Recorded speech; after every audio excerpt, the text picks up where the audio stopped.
Pada tahun 2019 inilah nama Magnus Carlsen melambung tinggi di mata penikmat catur dunia. Bagaimana kita bisa melihat Ian Nepomniachtchi dibuat tak berdaya, alias permainannya dikendalikan oleh Magnus Carlsen. Oke teman-teman, bagi yang baru bergabung di Jari Pelawi Chess, selamat bergabung dan jangan lupa subscribe. Langsung saja kita menjalankan pertandingan yang berlangsung pada tahun 2019 tersebut.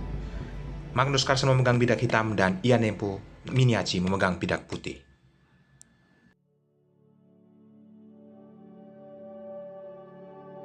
Ian Nepo memulai dengan pion E 2 langkah dan dibalas Magnus Carlsen pion C 2 langkah.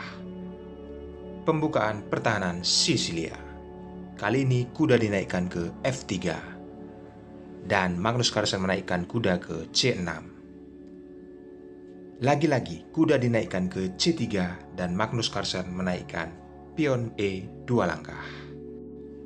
Setelah Ian Nepo menaikkan gajah ke C4, kita bisa melihat teman-teman, Ian Nepo di awal sudah melakukan strategi untuk menyerang ya, sekaligus juga untuk persiapan rokade pendek. Dan hal itu balasan berbeda sedikit dari Magnus Carlsen, menaikkan pion G1 langkah, persiapan gajah akan ke G7 teman-teman. Dan kali ini Ian Nepo menaikkan pion D1 langkah, persiapan untuk jalur gajah yang ada di posisi C. Magnus Carlsen membendung hal itu, menaikkan pion H1 langkah dan Ian Nepo menaikkan pion H2 langkah. Lalu balasan Magnus Carlsen persiapan penyerangan dari pion center teman-teman, berusaha untuk membendung apa yang dilakukan oleh keinginan Ian Nepo. Terus melaju pion H-nya dan kali ini Magnus Carlsen tidak mengindahkan ya teman-teman, dia lebih mengabaikan hal pertukaran pion. Jadi setelah langkah ini Ian Nepo sedikit terlihat gugup teman-teman. Karena apa? Posisi kuda diturunkan ke H2. Itu tandanya akan terjadi manuver kuda ke G4. Kali ini gajah persiapan untuk rokade dan benar saja kuda telah bergeser. Dan Magnus Carlsen juga tidak ingin berlama-lama ya untuk persiapan rokadenya teman-teman. Kali ini manuver kuda telah terjadi oleh Ian Nepo.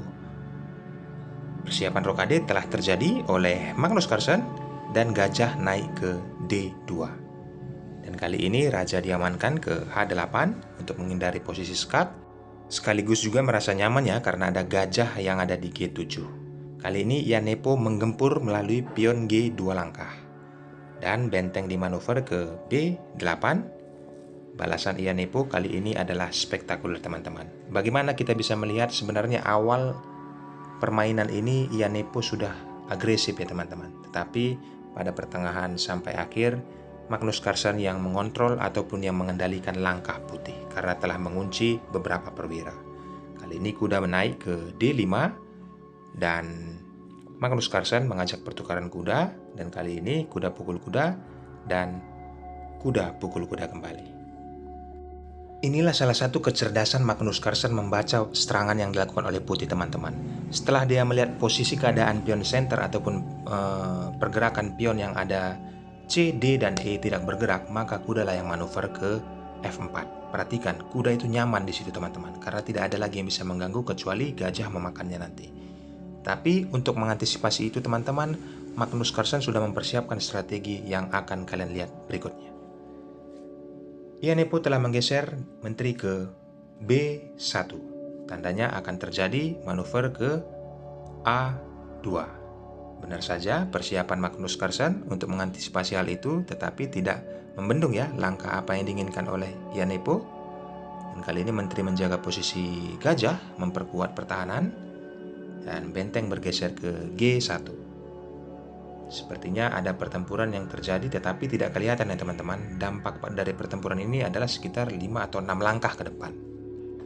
Bagaimana kita bisa melihat di sini posisinya lumayan terkunci teman-teman. Walaupun putih tidak rokade tetapi tidak kelihatan bahwasannya dia itu diserang teman-teman. Karena posisi D, E, F, G, dan H pionnya sudah saling mengikat.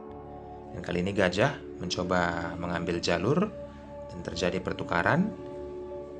Kali ini gajah pukul gajah kembali dan pion A naik 1 langkah mengantisipasi pergerakan gajah. Lalu gajah mundur ke D2 Persiapan, apabila terjadi gempuran dari penyerangan hitam, maka gajah akan bertukar dengan kuda, teman-teman. Nah, itulah Ian Nepo mempersiapkan gajahnya di D2. Dan kali ini Magnus Carlsen melakukan langkah yang sangat cerdik, teman-teman. Sekaligus juga kunci kemenangannya adalah di sini. Setelah menteri bergeser ke E7. Teman-teman perhatikan posisi H4, itu tembakannya 1, dan juga menteri juga sudah berhadapan dengan Raja Putih. Inilah yang saya sebut tadi, teman, kuda sudah merasa nyaman di posisi F4. Dan kali ini Ian Nepo mengantisipasi pergerakan itu, benteng ke F1, dan langkah yang dilakukan oleh Magnus Carlsen seperti apa yang direncanakannya. Telah menempati posisi kuda di F4, maka dia melakukan manuver sedikit, teman-teman, untuk mengganggu pergerakan yang ada di lini kiri ataupun lini pertahanan yang berhadapan dengan menteri. Nah, terjadi pertukaran pion kali pion, dan kali ini Ian Nepo menaikkan rajanya untuk mengantisipasi posisi berhadapan dengan menteri tadi, teman-teman. Tetapi itu sudah terlambat, teman-teman, karena posisi pion C sudah masuk duluan ya, seperti yang saya katakan tadi. Sekarang kuda sudah dihantam dengan gajah, teman-teman, karena Ian Nepo merasa tidak nyaman dengan keadaan gajah tersebut, teman-teman. Dan kali ini hal itu sudah tidak lagi ada gunanya, teman-teman, karena posisi menteri sudah berada di E7. Jalurnya untuk menuju ke H4 itu sangat terbuka, maka gajah akan dimakan dengan pion E. Nah, sekaligus untuk membuka bagaimana caranya agar menteri bisa ke H4. Dan kali ini benteng bergeser ke D1, dan perhatikan tepat yang saya pikirkan, teman-teman. Pion F dinaikkan 2 langkah agar menjadi pertimbangan bagi Ian Nepo memakan pion dengan pion yang mana. Nah, sebenarnya sama saja ya, teman-teman. Kalau juga dipangkan dengan pion E, keadaan akan semakin berbahaya, teman-teman. Nah, seperti yang diinginkan oleh Magnus Carlsen, jalur menteri sudah terbuka, teman-teman, untuk rencana awal dia berada di H4. Nah, itu dia, teman-teman. Sekarang tinggal dimajukan pion G-nya, dan Ian Nepo sudah tidak bisa berbuat banyak di sini ya, teman-teman. Jika teman-teman bisa perhatikan, dan memang harus perhatikan ya, harus konsentrasi memang, agar bisa mendapatkan ilmu dari langkah yang dilakukan oleh kedua pemain ini. Dan sudah tinggal menyambut, teman-teman, apa yang mau dilakukan oleh putih kalau udah seperti ini keadaannya. Menghindar pun duluan, Ian Nepo memang sudah memikirkan ada menteri ke H4 ya, teman-teman. Dia menaikkan dulu pion D-nya 1 langkah, dan kali ini benar saja skak. Raja harus bergeser, teman-teman. Tidak ada pilihan, dan posisinya akan diserang lagi oleh menteri ke H2, skak kembali, dan tidak punya banyak pilihan dan harus menutup dengan benteng. Dan pada saat pion G makan pion F, Ian Nepo menyerah. Loh, kok menyerah, Bang? Masih seperti ini keadaan. Mau gimana lagi, teman-teman? Kalau raja makan pion F, maka menteri akan pukul pion yang ada di H5, maka skak, maka benteng yang ada di D1 akan gratis. Nah, kalah perwira, makanya Ian Nepo Miniaci menyatakan menyerah. Loh, langkah yang kedua kan masih ada, Bang. Raja kan bisa bergeser ke E1. Oke, teman-teman, kalau masih penasaran, saya akan lanjutkan. Andai saja bila raja bergeser ke E1, saya rasa juga teman-teman juga sudah bisa membaca ya, teman-teman. Bila raja ke E1, ya sudah pastilah terbaca sama teman-teman. Tapi nggak apa-apa, saya lanjutkan. Andai saja raja ke E1, maka menteri ke G1. Mengancam raja, begitu juga mengancam benteng. Apabila raja menghindar ke D2, maka benteng akan hilang. Apabila benteng menutup, maka raja akan mati. Matinya kemana, Bang? Coba teman-teman pikirkan. Oke, langsung saja. Menteri ke E3.